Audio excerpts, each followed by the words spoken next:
Hello! So I wanted to do something different for once, to try and do a quick guide for the updated Wildy bosses. There's variants, a multi one which provides you with loot based on your damage contribution, and a singles plus one where only one player can attack the boss but PKers can still attack you. Both variants have similar drop tables, dropping supplies, and loot similar to their old tables, as well as their respective rings, pet, and dragon pickaxes. Each boss also drops one component for the new Void Waker, yes I said Void Waker, not Void Walker, with 3 pieces combining together to create a powerful special attack weapon, as well as components to upgrade the Revenant weapons like the crossbow and such.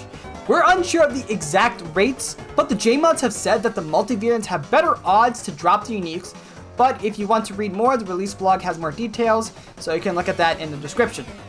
Now let's talk about the bosses! I'll also make a note, footage you'll see is strictly the solo bosses. The multi-versions don't change mechanically, but they do a lot more damage through prayer and are much more deadlier. If you look here on this map, here are the locations of the single variants. Here is the location of the multi-variants. You can run up from Verox to get to the single locations, whereas Anna Carl or the Wildy Sword for some options to get to the multi-locations. Now, firstly is Callisto. It's immune to magic, but not to being frozen, so bring Barrage Sacks if possible. You don't need much mage gear to catch freezes either, so you can easily catch freezes even in range gear. Start the fight by freezing him. Range seems to be the best DPS option against him, with crossbow doing a lot of work. It attacks with melee whenever anyone stands beside him, which hits the hardest even through prayer. But if no one's next to him, it'll range everyone in the room, which does much less damage through prayer. It also does have a magic attack. When you do see him do this animation, pray magic or it'll knock you back and do tons of damage.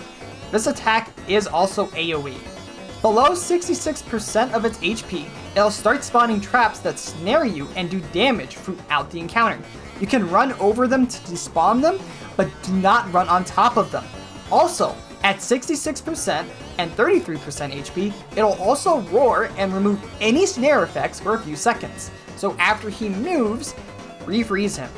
Last but not least, melee does work against him, but his melee attacks will chunk you, especially in multi, which is why I advise using range. Now, Venenatis. Crush melee works best against her, but range does the trick too. It melees anyone beside her, but anyone away from her gets attacked with either range or mage instead. After 4 attacks, she'll randomly move to different areas of the arena. After the boss moves 2 times, or attacks 8 times, it'll swap styles. At the start of the fight, she starts with range and then swaps to mage. At the start, she summons low HP spiders that eat at your prayer every attack. You can use darts to one-shot them or just use your main primary weapon. She will also respawn them every time she swaps back to range, 2 per player in the room. Her next special happens on her 3rd attack after swapping from range to mage. She shoots a small web that spaces out, standing in it deals damage, eats your run energy, and prayer. So, after the boss has moved twice at the start of the phase, it'll do 2 melee or mage attacks, then it'll send a web at a player. A tip is to sit on the outer parts of the arena as it gives you a lower chance she'll drag you into a web assuming you're using melee. These specials will continue to repeat as the fight goes on until the boss dies. Last but not least is Calvar'ion, with crush weapons working the best against him. He's also undead, so bring a Salve E. He works similarly to his old version, but with some tweaks. Calvar'ion no longer has a melee attack, but you'll want to pray melee against his hounds when they spawn. However, his main way of attacking is casting bolts of lightning down besides players, so make sure to stand 2 tiles away from them. He also has a special attack where he'll place shadows around him. Make sure to stand away from these shadows as well as not under the boss, as it does a lot of damage and it'll delay your next attack. Once below 50% HP, it'll summon hounds and become immune. Kill all the hounds and then attack the boss. After his HP hits 0 for the first time, lightning will surround him. Stand under him or away from him, then attack again. Once the boss drops to 50% HP again, kill the hounds that spawn, then hit the boss until it's dead. And that's the basics of the bosses.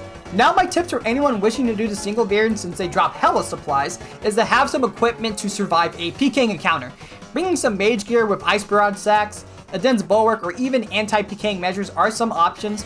You can also teleport inside the singles arenas, just as long as you have a teleport that works in 30+ wilderness, like a seed pod or glory. Now for the multi versions, it'll usually result in death if too many PKers show up, but head to the exit and do your best to use the escape caves to get out.